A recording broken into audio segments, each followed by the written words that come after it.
Hello my friends, greetings from the Metal Shop Garage. We're at a balmy 4 degrees. I think it might actually be a tad bit warmer here. That's just the closest airport to here. But look at this. Look at these highs for this coming week. 5, 5, 5. Woo! Gonna hit 20 on Wednesday. 21 on Thursday. Yikes. So we're working on the Jeep today.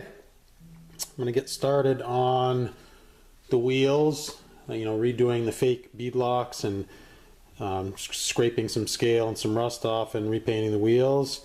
I just wanted you, my faithful viewers and subscribers, to appreciate what lengths I'm going to go to get this video for you today.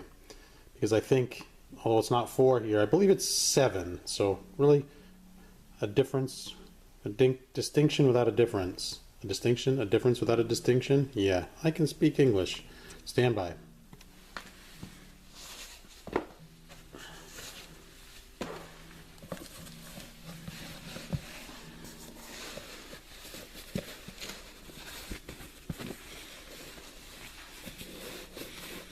These bogs are amazing. It's like rubber boots with doesn't feel like there's very much insulation in there. This Neotech, this neoprene stuff, it's not even 3/8 of an inch thick. You can go out in the snow, walk in the deep snow, and your feet stay warm. It really is amazing.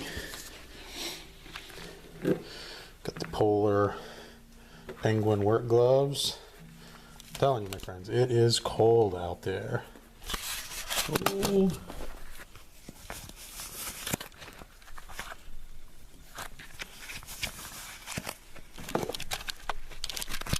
Hard to run the camera with these things on, I can tell you that. So, out we go. Alright. Here she sits.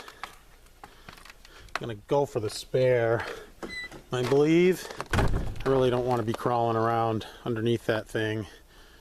I can put a standard jack under there, probably on another block, to get these other wheels. I'm gonna wait. It's got to warm up at some point. It just has to. It is early. I mean, we're end of December here. It should not be this cold this early.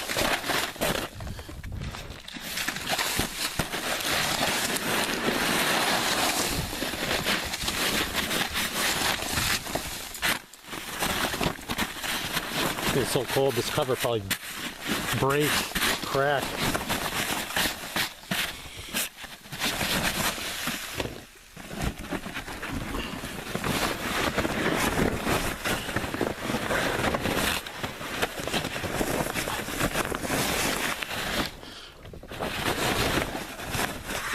There. Let's get after that. Ugh. I feel like I'm on the surface of the moon.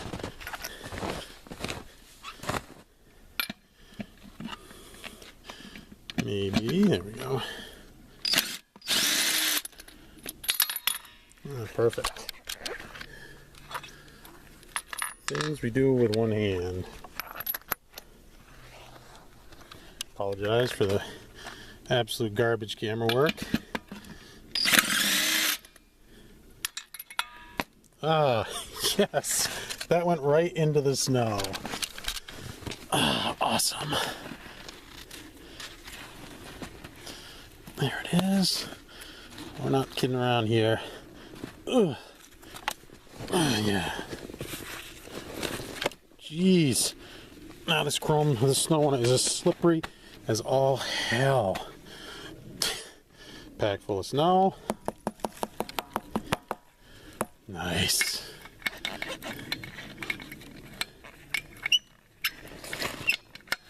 I'm doing an accurate job of portraying just how much this job sucks. Oh wait, the lug nut is still down there. I'll fish that out after. Let's just leave that right there. Let's give a very merciful pause while I go rooting around for that missing black lug nut. Success. Aha! I spent, I don't want to say an embarrassing amount of time searching for this one lug nut in the snow by shoveling and sifting the snow, but you know, probably 5 minutes. But I found it. You know, I bought these Gorilla black lug nuts just for the spare. I really don't want to give one up or wait until spring to find it. So anyway, cut the tire off. It's heavy as shite. So I'll be carrying this in the basement. Honestly, that's the only place warm enough where I could do any painting or anything like that. It's warm in this garage. I mean, warmer. It's above freezing. It's, you know, since it's so cold outside, it's probably hovering around between 40 and 45 degrees in here. Not really warm enough to do any work. So I'm going to make this part 1 of 2, and we will see you down in the metal shop basement where we will begin work on the wheel. Cool. All right. So first things first, I am in the basement and we're going to have to contend with the furnace noise. Again, you saw before, it's about 5-6 degrees outside. There's no way I'm going to be able to film waiting for this thing to stop because it's just going to pretty much run continuously. So I apologize in advance for that, but we're going to have wind tunnel noise. So, got the wheel here on my shop cart, which I don't know if I've showed you guys that before, but it's painted orange. It's a special House of Colors orange to match my toolbox. I'll do a video on that someday. It's kind of cool. It's got a drawer. So I've got the stainless steel bolts and washers in here. Good place for them. But look at that tire weighs a lot. I did not end up carrying it. I rolled it in here. It's just heavy, and I got a wicked case of tennis elbow that I got from, I don't play tennis, from shoveling. So snow shoveler's elbow right now. Hard for me to deadlift heavy weight like that, but I wanted to show you the amount of weight that this thing has on it. This is a spare, so it still has all the little nubs on the tires. I don't know if you guys can see those or not. Sure you can. So there's all those little nubs. But we're talking about 1.25, I assume that's grams, 1.25 grams, 3 grams here on the outside, another ton of weight there on the inside. I mean, this is just an inexpensive wheel. I like them, so, you know, it is what it is. Got my tools ready, half-inch open-ended wrench to take off all these nuts and bolts. Stand by. Well, wonders will never cease. The furnace actually kicked off. The power vent is still running. It runs for 10 minutes after the furnace is stopped firing to vent out, you know, all the noxious fumes. It smells like an old diesel truck. So anyway, yeah, we're just going to pull these apart. They're pretty tight. Like I said, he used mild steel on the inside, so they're pretty rusty and crusty. I'm not going to be able to show you removal of this. It's not exciting anyway, because this, you know, gravity, this is just going to fall off. I need 2 hands, so I'll show you when we're done. Cool. All right, so I wanted to take advantage of a very rare moment that the furnace is off. The bolts have been removed. I chipped off all of the loose and flaking paint. I just use a flat bladed screwdriver for that. I've gone over it with 120 grit, and then 220 grit will be the final. That's good enough to paint over for the wheels. Just gotta vacuum and then clean off in there with paint thinner or something, some kind of solvent, you know, brake clean, something like that. Clean that surface. I am going to be using POR 15. I had this can, and it actually, I just got some on my finger. Don't get it on your fingers, folks. If you do, get it off immediately, because it does not come off your skin. I had this old can of it. You can see, look at the condition that the top of the can is in. I had to really bust it apart, and it had a thick shelf covering the top of it, which actually kept the other stuff inside good. So I should have enough to do the 4 wheels. I transferred it to this glass spaghetti sauce jar in an effort to try and keep it. I would get the small cans for your projects. This stuff it's very expensive. This you know, this quart is pushing $50, and it just doesn't last. The problem is it's adhesive. You know, you get it on the edge and you don't do a good job cleaning it off. The can, you know, you get the can closed and it is permanently locked in there. You see that I had to completely destroy it to get it apart there. I know that using POR is not a good top coat, especially, you know, for wheels.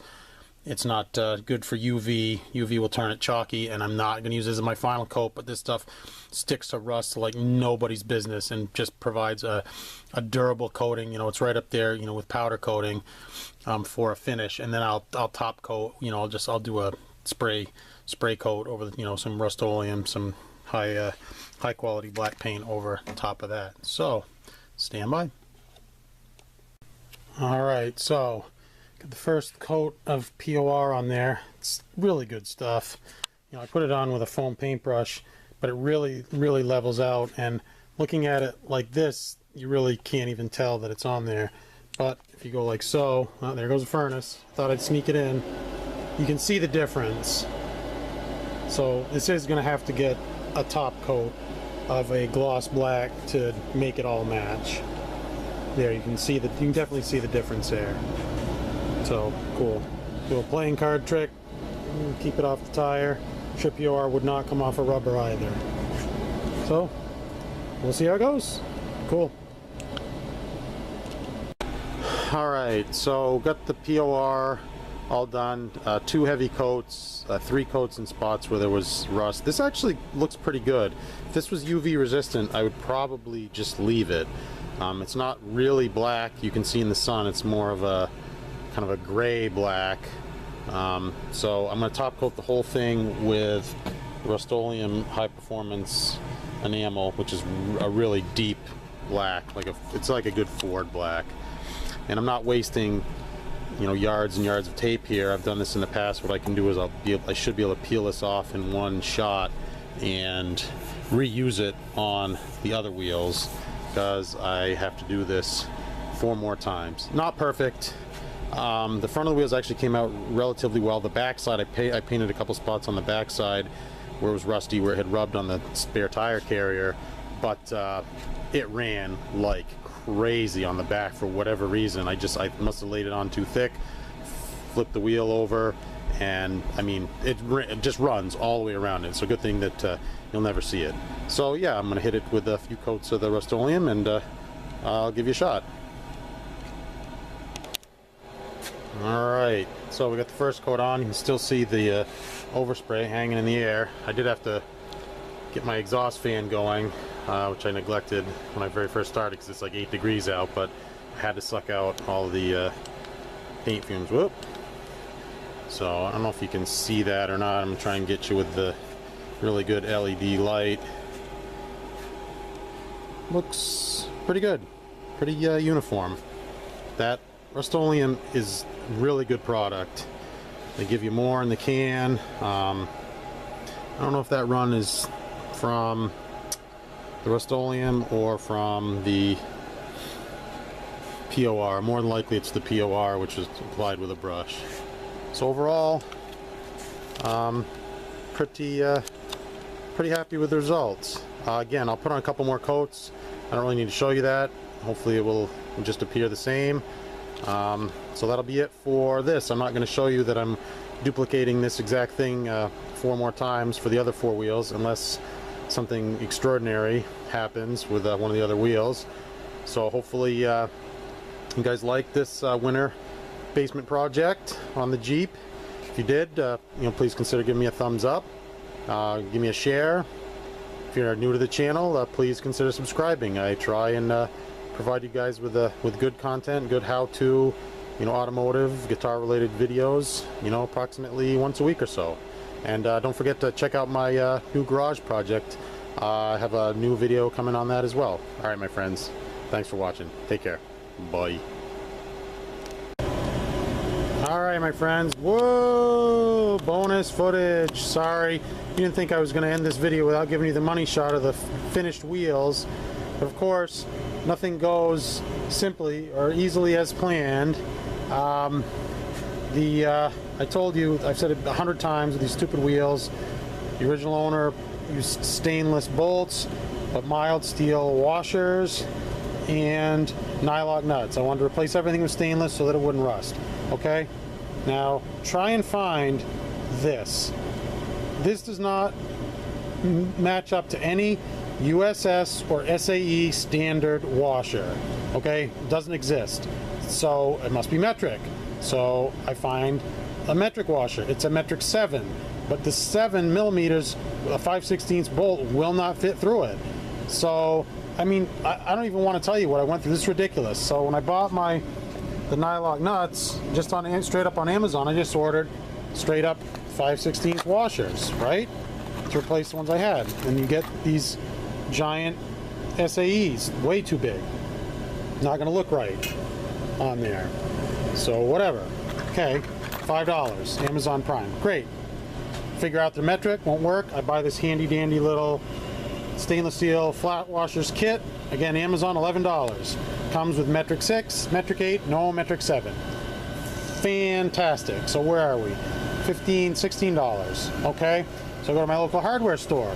You can get metric 7 washers in mild steel, which I already have. So I figure I'll try some 8s. They're $1/4 a piece, $5. No dice. So I McMaster car up the metric 7 flat washers, and that's when I discover that the bolts won't fit through without me drilling or reaming every hole. So let's tally up here. These were from McMaster car. They were $9.85 for the box, plus shipping was $7 and some change. So we're gonna call it 18 bucks. These were 11. We're at 29. Another 5. Another 5, 10, 39. Let's just call it $40. And you know what I'm gonna do, folks? I am going to use the original washers because these are some kind of Chinese, Taiwanese special crap that fits perfectly and provides the look that I want. Fantastic. $40. Brilliant. That's customizing in a nutshell. So I also found that the POR 15 has made these holes a little bit big and the bolts won't drop right in. No big deal.